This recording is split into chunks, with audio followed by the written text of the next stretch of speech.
تا تو حریف من شدی ای مه دلستان من، همچو چراغ می جهد نور دل از دهان من.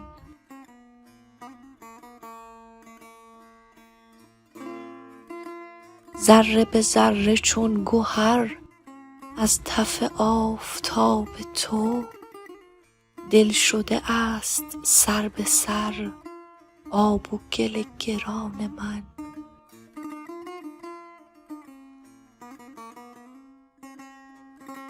پیشتر آ دمی بنه آن بر و سینه بربرم، گرچه که در یگانگی جان تو است جان من.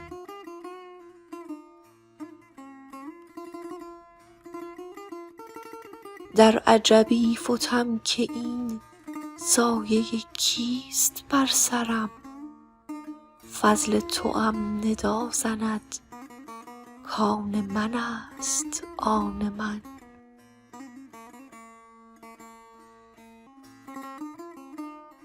از تو جهان پر بلا همچو بهشت شد مرا، تا چه شود ز لطف تو صورت آن جهان من.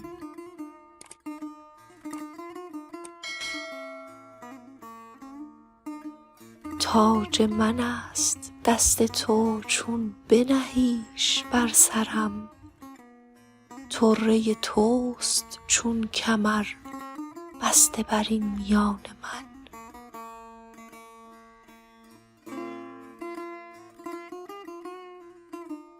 عشق برید کیسه ام گفتم هی چه می کنی، گفت تو را نه بس بود نعمت بیکران من.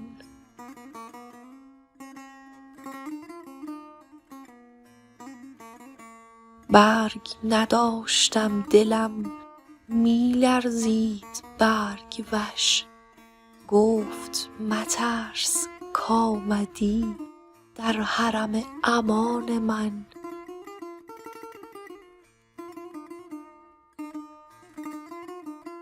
در برت آنچنان کشم کز بر و برگ وارهی، تا همه شب نظر کنی پیش طرب کنان من.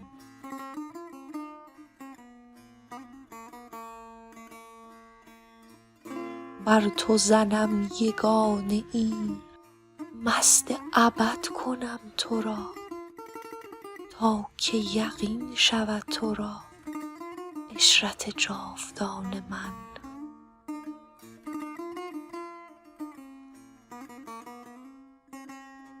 سینه چو بوستان کند دمدمه بهار من، روی چو گلستان کند خمر چو ارغوان من.